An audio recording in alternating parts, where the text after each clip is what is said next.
Bismillahirrahmanirrahim. Assalamu alaikum, dear students. Hope you and your family in the best of health.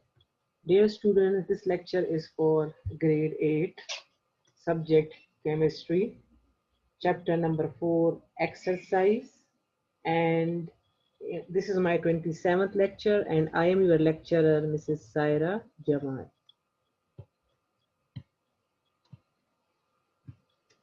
Review questions. Encircle the correct answer. MCQ number 1. Which of the following atoms will form an ion of charge -2?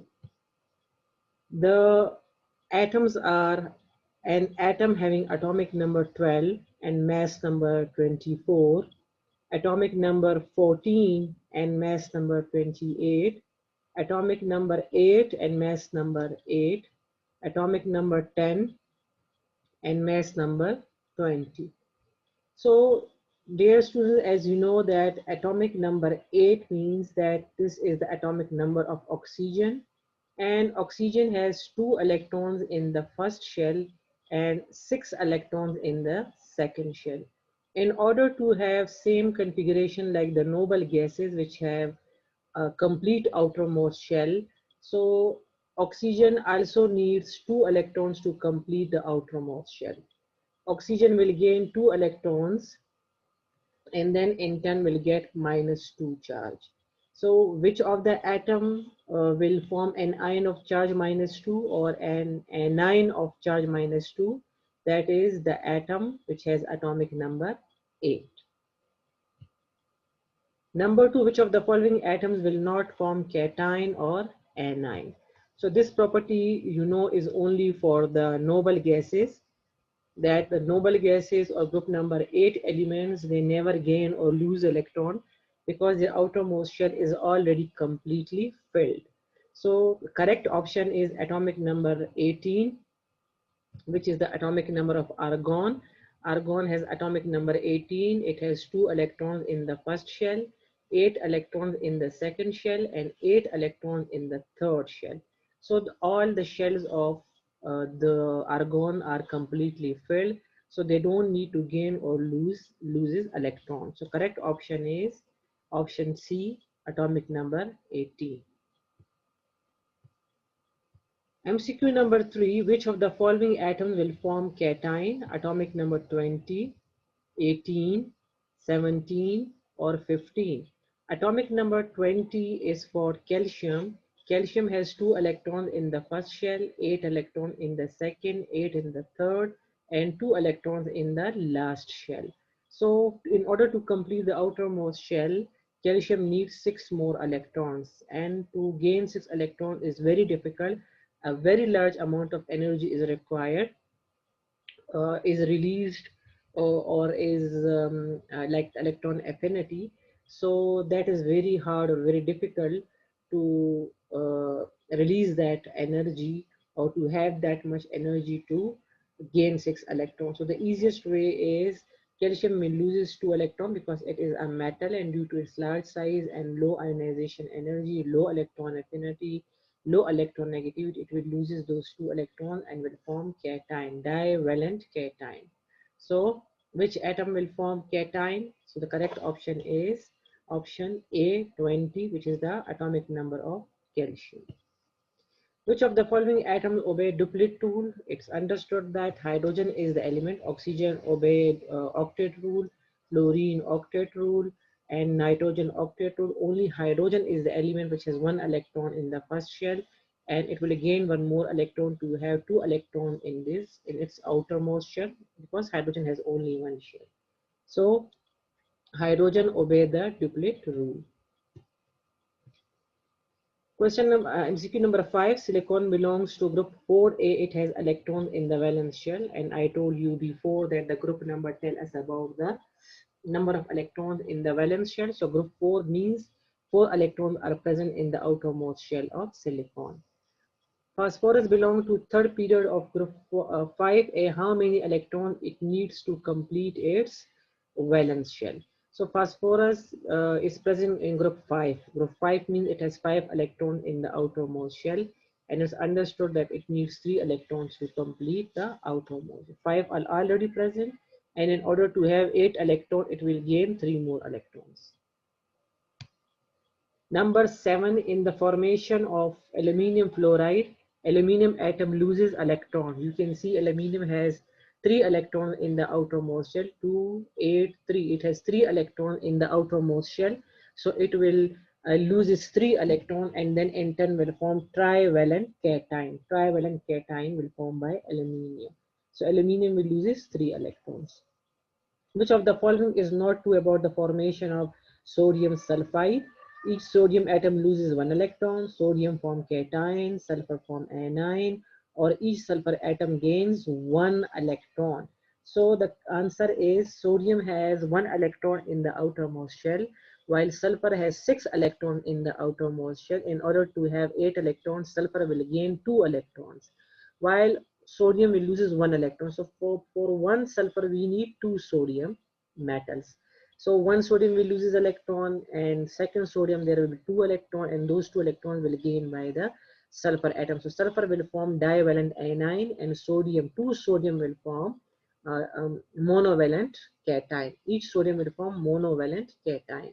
So the answer is each sodium atom loses 1 electron. Yes, each sodium is loses 1 electron. Sodium form cation, correct. Sodium after losing electron will make cation. Sulfur form anion, yes, sulfur will make, by gaining electron, it will form anion. And each sulfur atom gains 1 electron. That is wrong. Each sulfur atom is gaining 2 electrons and will form divalent anion. So the correct answer is number D. Identify the covalent compound. Ionic compound, I told you, are made up of metal and non-metal. Sodium is metal, chlorine is non-metal, so ionic compound. Magnesium is metal, oxygen is non-metal, ionic compound. Potassium is metal, chlorine is non-metal, ionic compound. But in this case, both the atoms are non-metal. Hydrogen is non-metal, oxygen is non-metal. So water is covalent compound. Non-metal have covalent bond. Coming toward the short question answer, question number 2, give short answers. The part 1, state octet and duplet rule. Octet rule, I already discussed the tendency of atoms to acquire 8 electronic configuration in their valence shell when bonding is called octet rule. Like the atoms try to have 8 electrons in the outermost shell, same like the noble gases, except helium, because helium and hydrogen, they follow duplet rule, while the rest of all the atoms, they follow octet rule. And after gaining or losing electron, when an atom has 8 electronic configuration in the valence shell, thus the octet rule takes its name from this fact about the noble gases. Duplet rule, the tendency of some atoms to acquire 2 electronic configuration in their valence shell when bonding is called duplet rule. And I told you examples are helium and hydrogen, and even the lithium and beryllium as well. Lithium has 3 electrons, like 2 electron in the first shell and 1 electron in the last shell.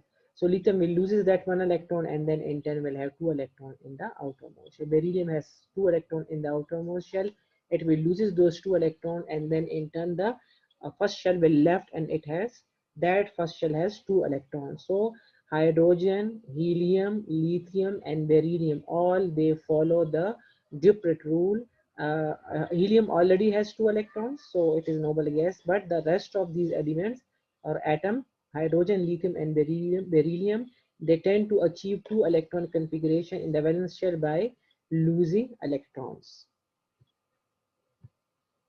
Question number 2, explain nitrogen bond formation between 2 nitrogen atoms. Consider the formation of nitrogen molecule. Nitrogen is present in group 5A.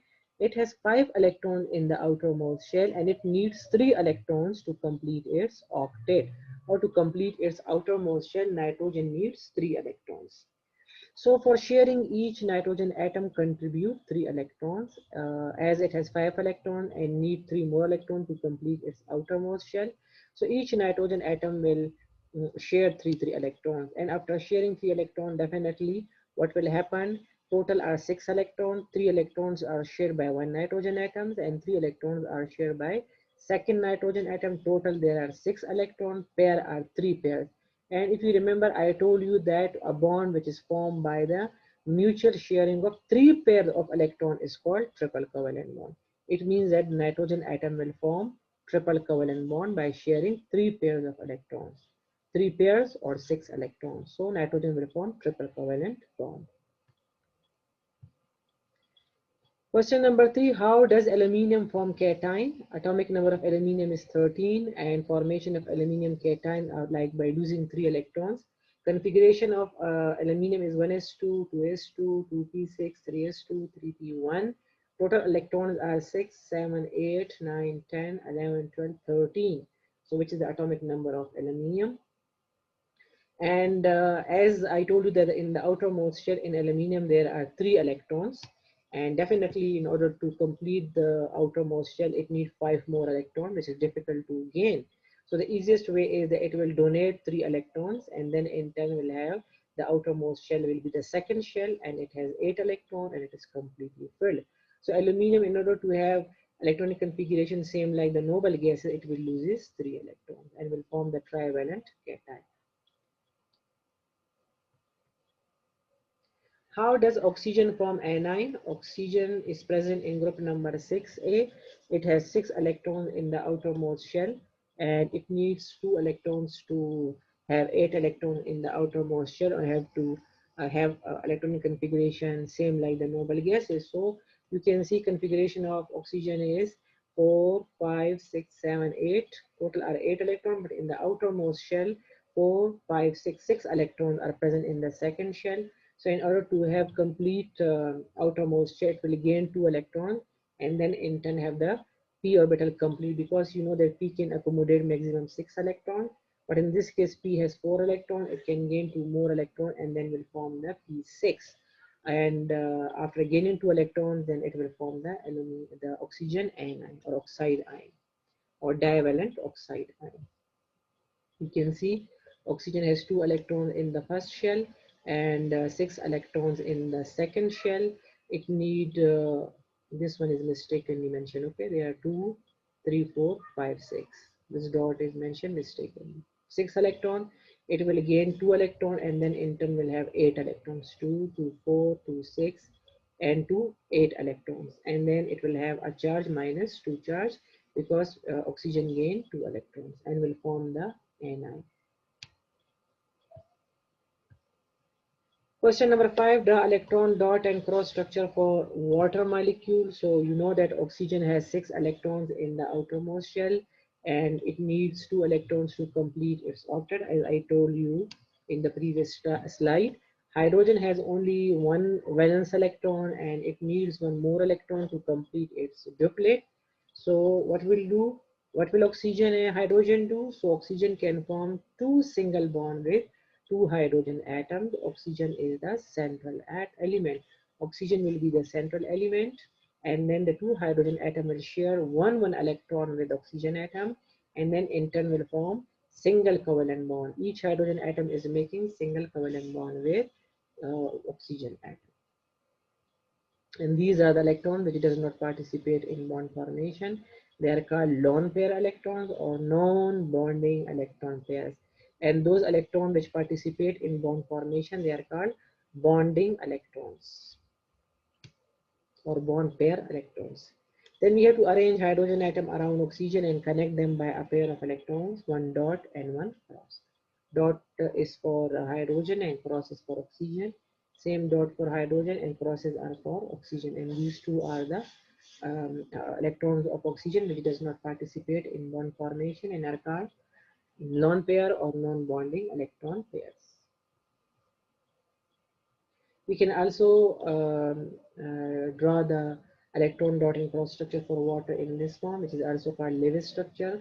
These 2 pair of dots are for the lone pair electron and these 1 dot, 1 cross are for the bond pair electron, and then the bond which is formed by the mutual sharing of 1 electron pair is called single covalent bond. So you can see that each oxygen is making single covalent bond with 2 hydrogen atom, 1 single covalent bond with 1 hydrogen atom and 1 single covalent bond with second hydrogen.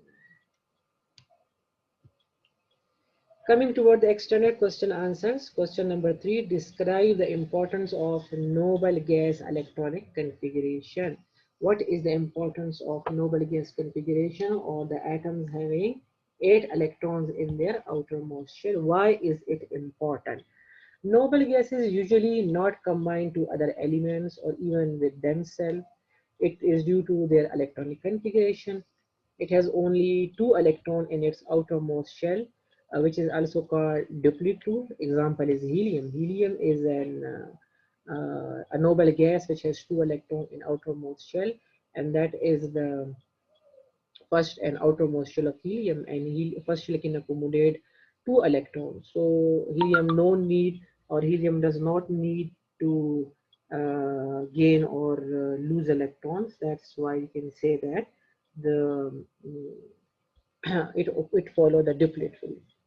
All other elements like neon, argon, krypton, xenon, and radon have 8 electrons in their valence shell, and they are called octet because they are following octet rule. In all noble gases, their valence shell is completely filled. That's why they are also called inert gases, zero group element, and monoatomic gases. Chemical reactivity of an element is related to its number of unpaired electrons in the valence shell. As noble gases don't have unpaired electron in their valence shell. All there are 8 electrons, and all 8 electrons are in pair. They form 4 pairs, so they don't need to gain or lose electrons. If an element has less than 8 electrons, then definitely it is unstable, and in order to get stability, it have to lose electron or gain electron or share electron, and it have to follow the octet rule. Octet rule means the tendency of an atom to acquire 8 electrons in its outermost shell. Question number 4: explain how elements attain elements or atoms they attain stability. How an atom will get stability? An atom gains stability by having 8 electrons in its outermost shell. In most cases, or in some cases, like in case of hydrogen, lithium, and beryllium, diplet rule having 2 electrons in the outermost shell. So it can do this through covalent bonding. They can complete the outermost shell by covalent bonding or ionic bonding. If an element has less than 8 electrons, it is unstable, and it gets stability by losing, gaining, or sharing electrons, or by following diplet rule and octet rule. Question number 5: describe the ways in which bonds may be formed. So the two main type of bonds formed between atoms are ionic bonds and covalent bonds. An ionic bond is formed when one atom gain or accept electron, or donate one or more of its valence electron to another atom.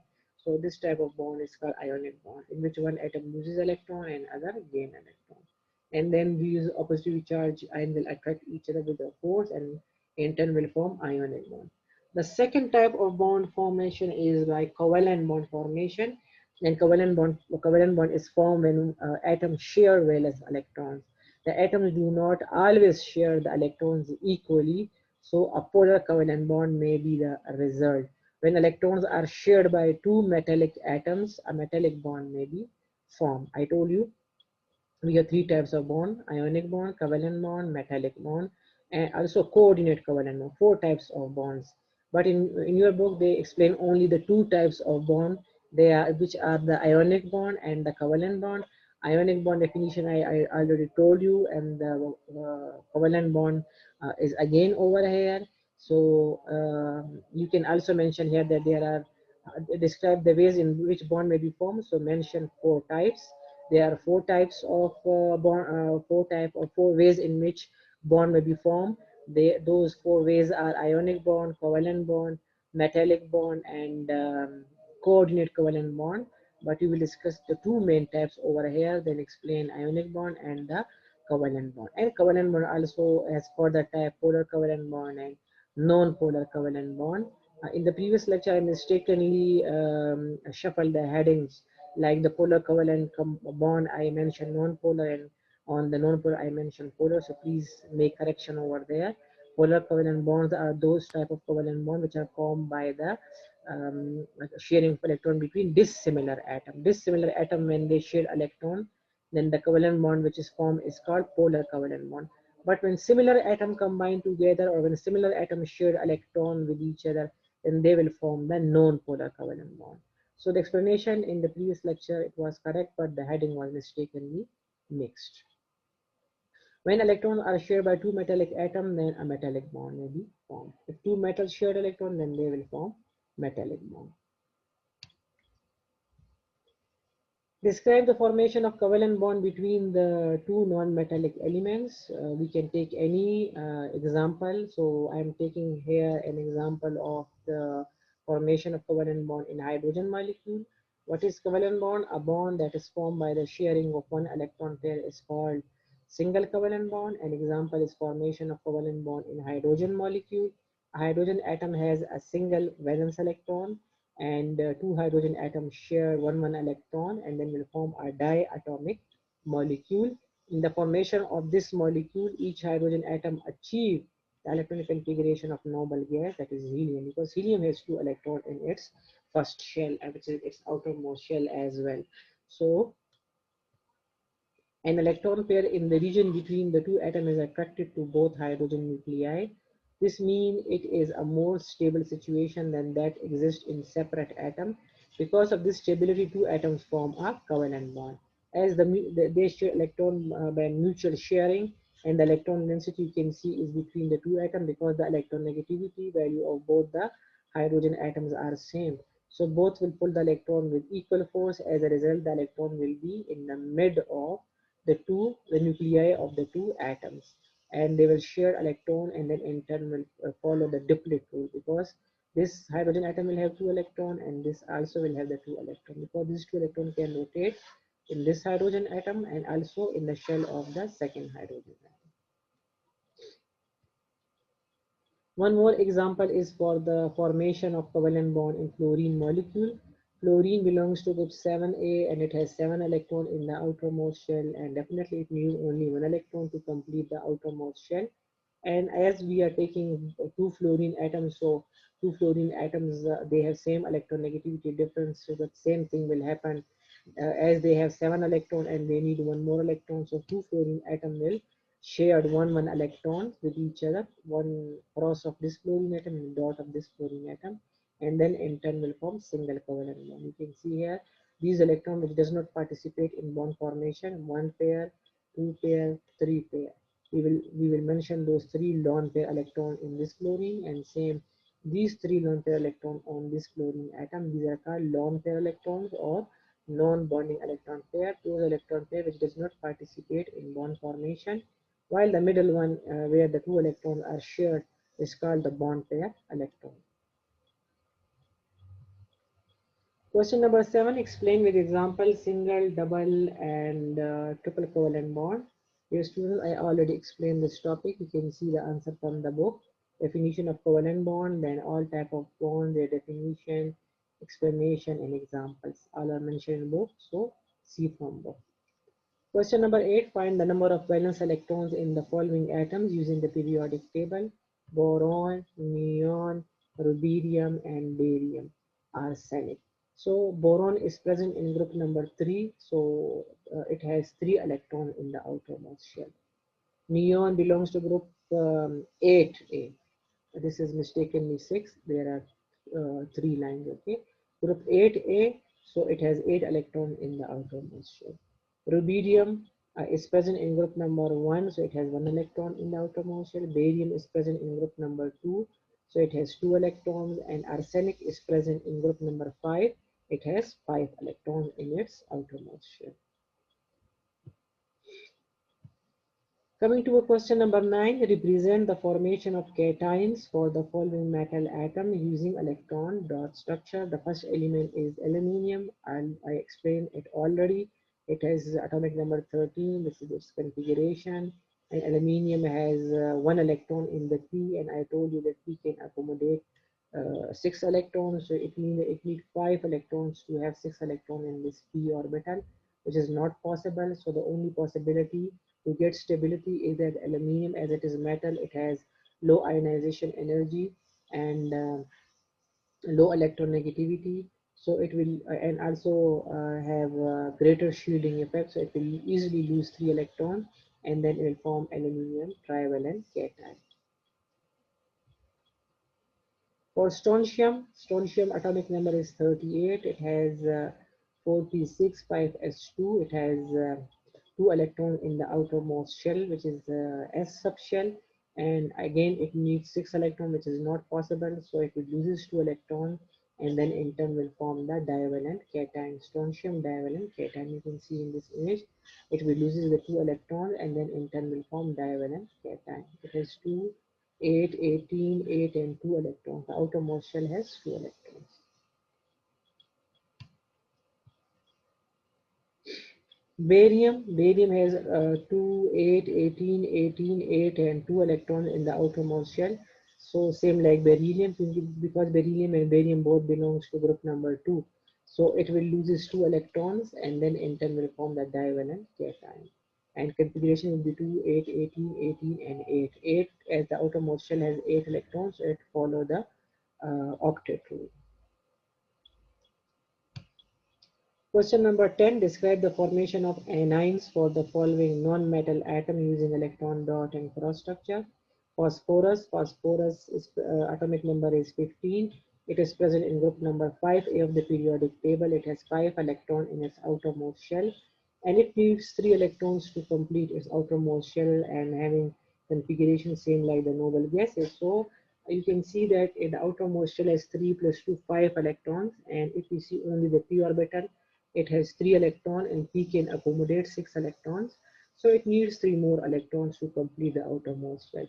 And phosphorus is a non-metal. Non-metal have high electronegativity, high electron affinity, high ionization energy. So they will gain, phosphorus will gain 3 electrons and then will form the trivalent anion.